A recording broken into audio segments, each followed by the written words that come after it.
There's something about just being in nature that tends to remind us or create a field in which we have a remembering of things that are important to us. The ones who are most skeptical are the ones who, when they come back and we're sharing our experience, they are shaken by the power of what they just experienced. This is a moment where we often see copious tears running down the face, where we hear over and over again. I can't tell you how many people I've heard share a sentence that starts like this: "The tree told me." This is Wild by Nature, stories of human connection to the wild. This is a podcast exploring how nature, ancient wisdom and lived experience guide us back to purpose, balance and belonging. I'm your host, Vian Sharif, and if you've ever felt the pull to slow down, reconnect and listen more closely to the world around you, you're in the right place.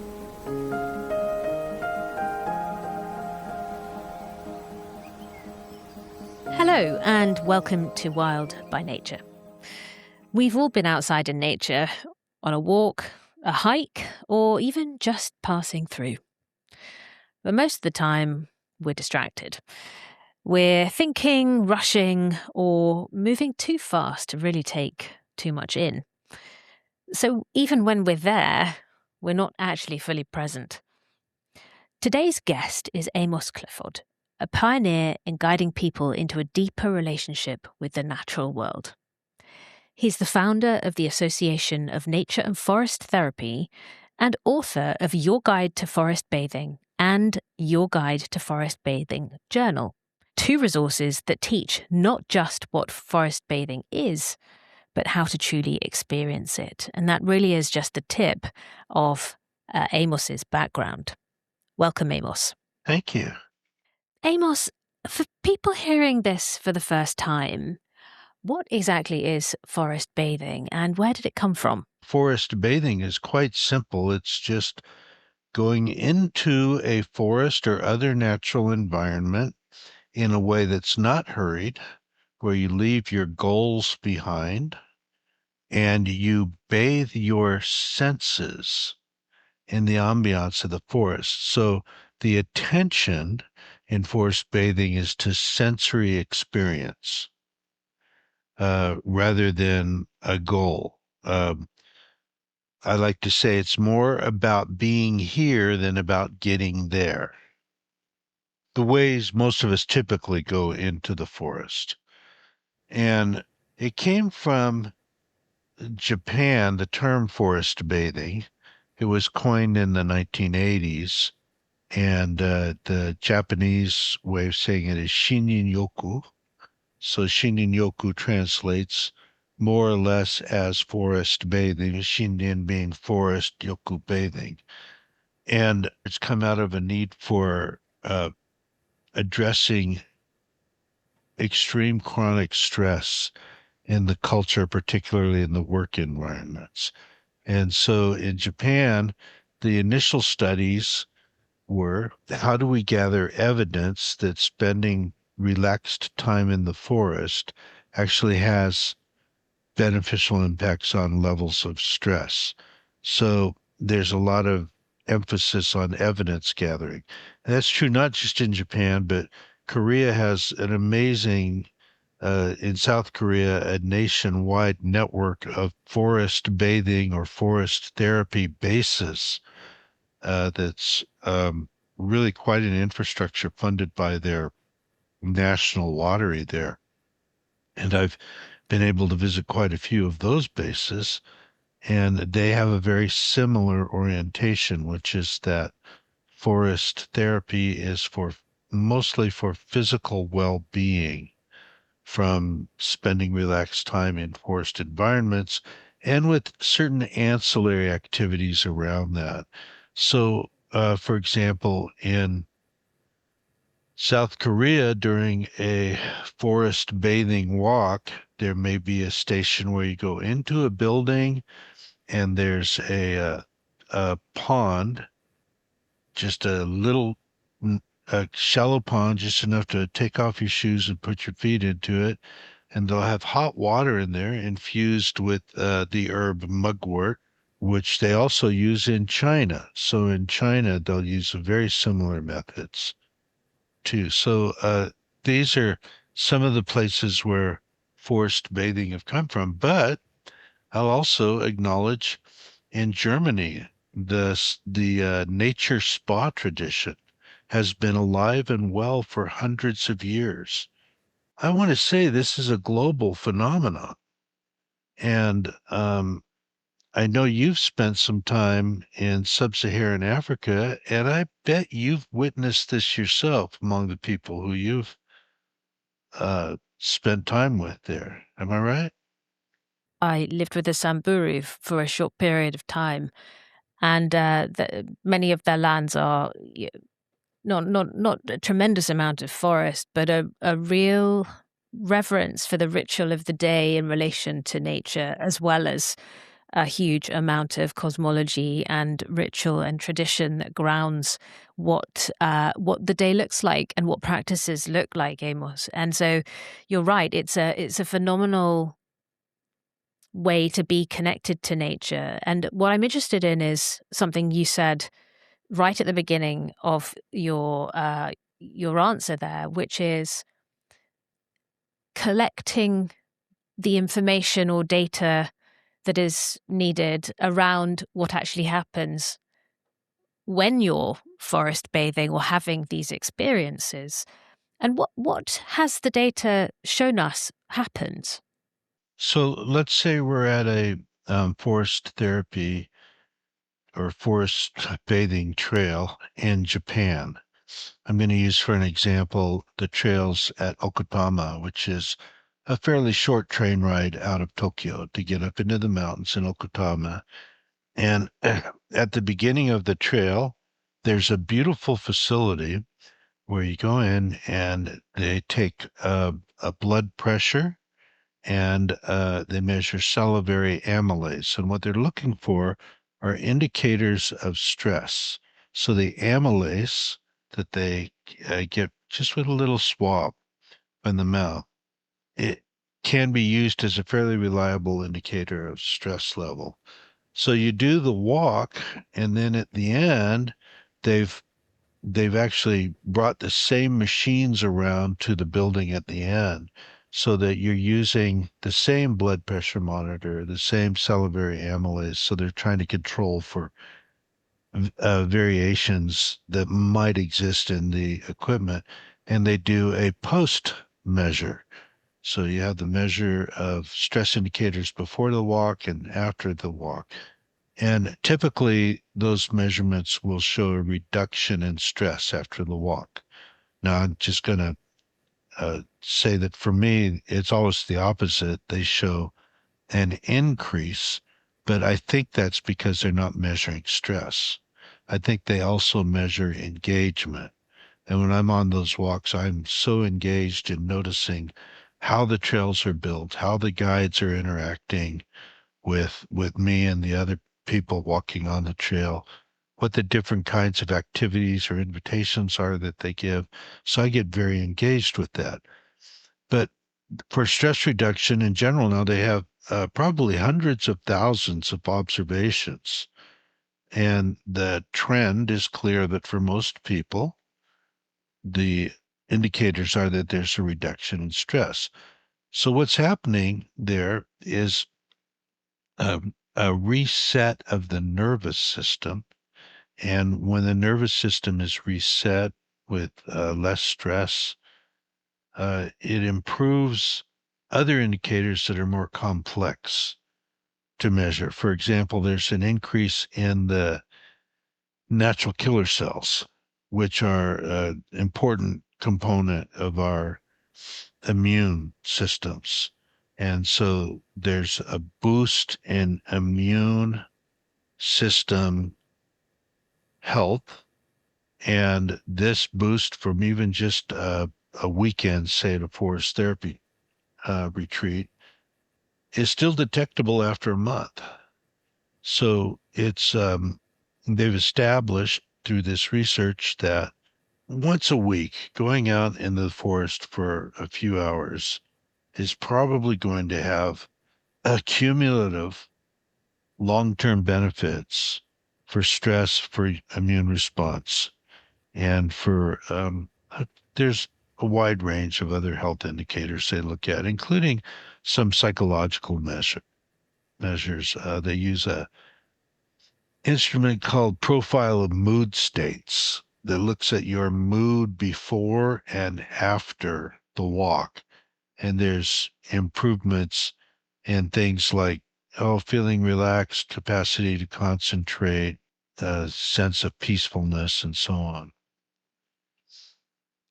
Amos, that's fascinating to hear Yeah. these outputs really, and this links into something that you say that really stands out, which is the forest is the therapist. But before we tackle the forest as therapist, what does that make you? A guide.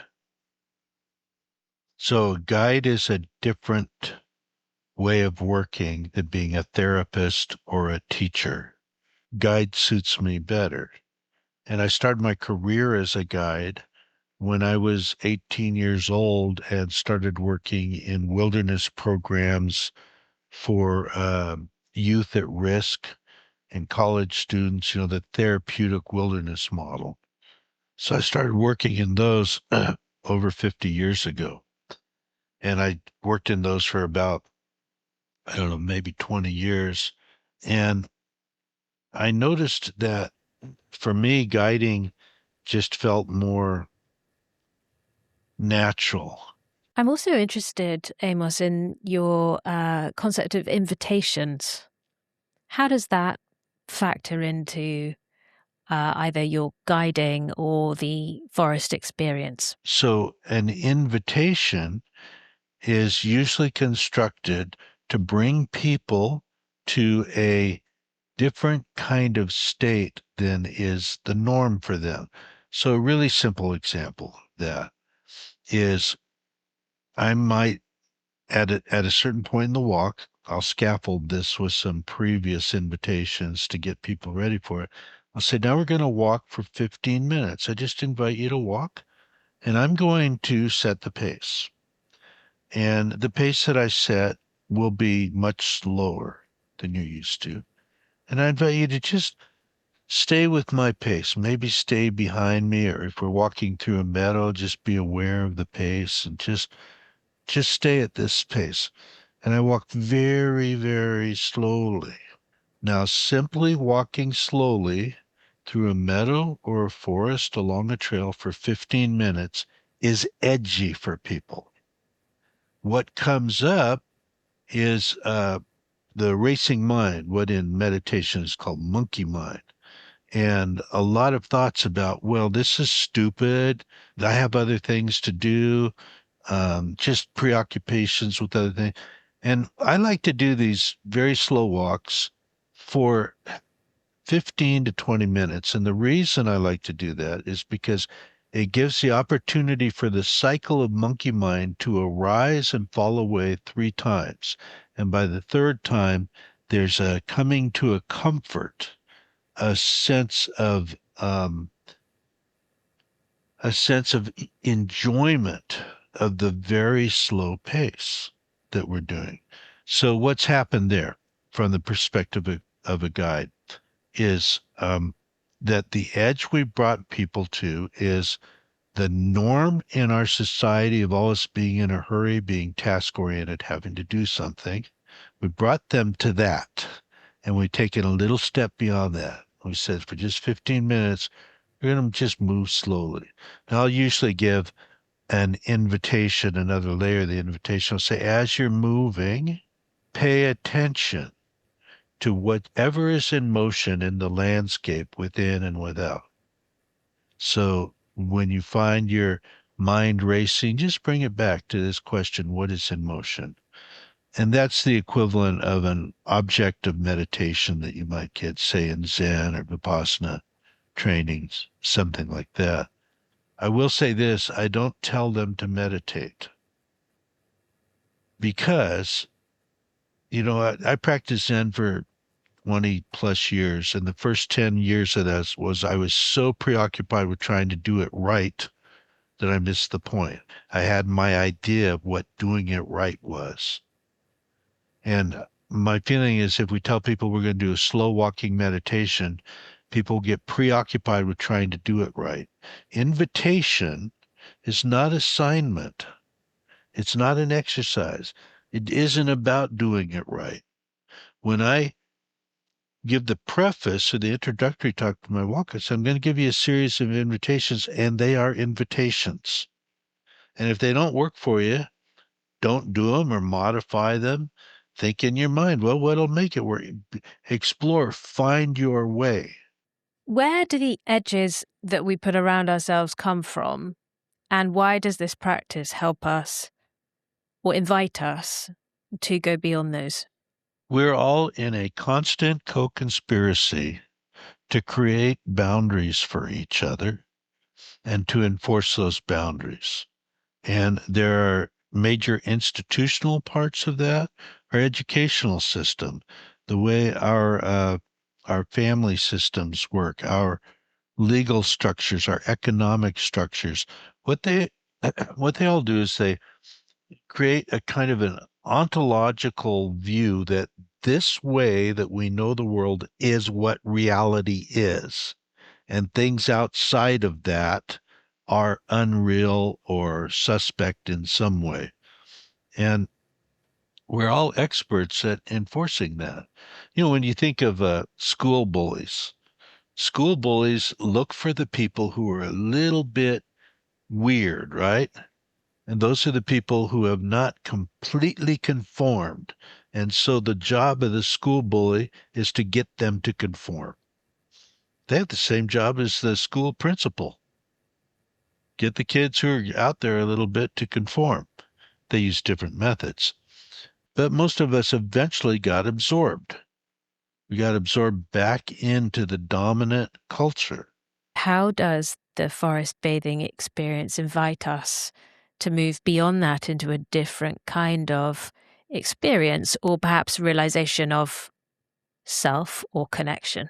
Well, there's something about just being in nature that tends to remind us or create a field in which we have a remembering of things that are important to us. And it can be quite surprising. I remember one time I had a woman who lived down in Oakland call me and say, "Hey, I want to do a walk. I just want to do it by myself. Will you guide me?" Negotiated a time and a place, and I guided her for a few hours and contacted her a week later because I was curious. So, how did all that experience sit with you? And she said, it was exactly what I needed. I've made three decisions. I'm leaving my primary relationship. I've given notice at my job. I'm selling my house. I'm moving to another city. Now, I wouldn't say that the forest experience created those. They created the space for her to remember and to connect with those things that are important for her. That's a profound example and perhaps leads us into a question around how does it work in an experience? And what I mean by that is it's very easy for us to walk in nature, go for a walk, go for a hike, and yet still feel disconnected in some way. Yes. How does this experience, or how does one actually reconnect on a sort of step by step I basis? think this is why guides are important.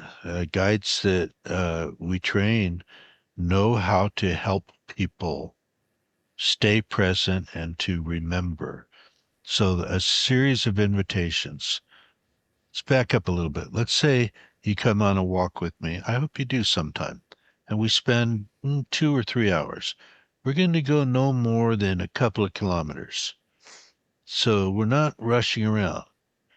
We're not going to get there, but we are going to be here. With every step we take, we're going to be here. And during those 2 or 3 hours, we're going to pause and I'm going to give another invitation. And the invitation will always have something to do with sensory connection or with this kind of imaginal play that mobilizes the powers of our imagination in a way that keeps us really present. And every now and then we'll stop, and if we're with a group of people, we'll circle up and we'll take turns sharing in response to a very simple question. And that question is, what are you noticing? As we go along, we'll notice that there's a change in the quality of what people share in response to what are you noticing. There will be towards the end of the walk an invitation to sit spot. So that means the invitation is very simple. We say, find a place that your body enjoys and go and sit there for 20 minutes. I'll send out a coyote howl or a crow call or something to let you know when the 20 minutes are up. And during that 20 minutes, don't occupy yourself with reading or writing, and certainly don't be looking at your device. Just sit. That's all there is. Just sit. For some people at the beginning, that's difficult. But by the end of the 20 minutes, they don't want to come back. They want to stay there. There's something about just sitting that feels so right. This leads me into perhaps some of the closing questions here that I wanted to ask. Based on some of the things you've said, Amos, one of the things that resonates here in this idea that perhaps you've been sitting for 20 minutes and you don't want to come back, this idea of, are we creating a relationship with nature in that moment or in that experience? And could you talk to us a little bit more about that idea of reciprocity and relationship? Is it present in these experiences? Yeah, I'm glad you asked about that. We actually call the form we do with my company, the Academy of Nature and Forest Therapies, we call our form relational forest therapy. And one of our anchoring mottos is this: all medicine is relational. Without relationship, the impacts aren't there.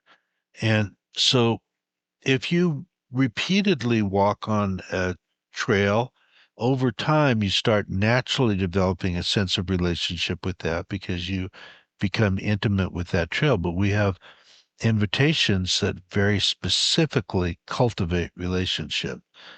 I'll give you an example of one that you could probably just go out and do, but it's best if it's scaffolded with a few other invitations first. This is an invitation that I first tried when I was guiding a group on Mother's Day here in the United States, and I noticed these beautiful flowers growing up. The stems were growing up about 3 feet or so, and beautiful flower on top. And I thought, I'm going to call my mother. So I got the flower and I spoke into it, and I was speaking to the earth. Hello, mother. How are you doing? I'm so happy to be here with you today. So I'm doing that. So this is very imaginal, right? Then I tilt my ears. I listen to the flower. Now, this is a kind of flowering or of listening to the flower that is done not with the ear. You enact that, but you're listening with the whole of your being, with the receptive mode of your imagination. And you notice what comes, what impressions come. And it may be words, or it may be images, or it may be feelings, it may be any number of things. But that transaction of speaking and listening and holding the intention to communicate is one of the entries into authentic relationship. Now, I have a relationship not just with that flower, but I've deepened my relationship through its roots, through its presence with that forest, with the bioregion, with my own heart, my own being, my own intention, desire to be connected. And it supported me in that. So the flower is being seen, and its medicine is being called out and appreciated by my need to connect. And I'm being seen, and my medicine is being called out by the generosity of the flower. That's the reciprocity, or one dimension of the reciprocity. The reciprocity questions is one that I could, again, go on for quite a while, but I'm really glad that you asked it. Another thing that invitation that we give frequently is we're in a forest, find the tree that is calling to you, introduce yourself, have a conversation. Perhaps there's something you've never told anyone. Perhaps you're carrying a big question. Perhaps you have a sorrow or a joy that you would like to share. Then make it a conversation. Don't just talk at the tree. Listen with the whole of your being. What I was prompted to ask you, how often do we do this with people who we really love? How often are we enabled to do this? Secondly, isn't it interesting how an experience like this might actually change our idea of how we relate to everything around us, including nature and other human beings? But also, finally, I wondered, do some people find this difficult in the beginning yes. Yes, many people do. You know, they wonder what kind of woo-woo hippie stuff this is. But I have to say this, I have people who are pretty hardcore scientists come on my walk sometimes, and they tend to be very skeptical if I'm suggesting that they go and have a conversation with the tree. I'll try to soften the invitation and say, just be playful about it. Use your playful imagination. Just go do this. The ones who are most skeptical are the ones who, when they come back and we're sharing our experience, they are shaken by the power of what they just experienced. This is a moment where we often see copious tears running down the face, where we hear over and over again. I can't tell you how many people I've heard share a sentence that starts like this: the tree told me. And I'm really curious about that. What does that mean? The tree told you. And so I would say for the last 10 or 12 years, I've been on a deep inquiry about this and have developed quite a comprehensive, I think, perspective and system for understanding what's going on epistemologically for someone to have this experience of the tree told them, or the stone told them, or the creek whispered to me, or the clouds showed me. These are, in my view, these are reports of relationship existing. And you're right, the edges of relationship into, say, having this kind of exchange with the tree where we're listening with the whole of our being, they are somewhat generalized into other relationships with other human beings. Amos, this has been an absolute gem of a conversation for me. I also think there should be a part two. Perhaps I could invite you to do that on site in a beautiful natural environment the next time you're here in the United Kingdom. And for now, I hope you will. I hope you will accept my invitation to you. And I also want to say you've given people a way not just to understand nature, but also to actually connect with it in not only the practice of what you do, but what you've written. So I want to thank you and to thank you for showing us that we can afford to slow down because that relationship that we develop is priceless in many ways. So thank you, Amos. Yes, thank you. And thank you for mentioning what I've written. I didn't plug my book at all during this, but I will mention that a new companion book is out. My book is called Your Guide to Forest Bathing, and the companion is a journaling book that has invitations for journaling while you're out in nature. And journaling is itself a very powerful form of moving beyond edges and deepening relationships. I was going to ask you, Amos, where can people find the books? Yeah, certainly the English language version is available on any of the major online booksellers. Your Guide to Forest Bathing is now in 22 languages. Absolutely, Amos. Thank you so much, and we'll be sure to put all of those links in the show notes. Thank you very much. Yeah, thank you. It's really been a pleasure, and I look forward to seeing you over there in the UK sometime. Thank you for listening to Wild by Nature. If today's conversation sparked reflection, grounded you, or reminded you of what matters, take a moment to stay connected.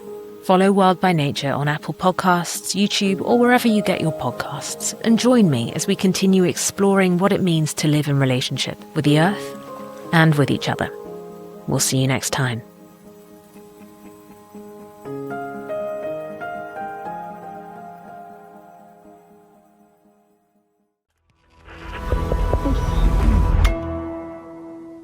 Resonate.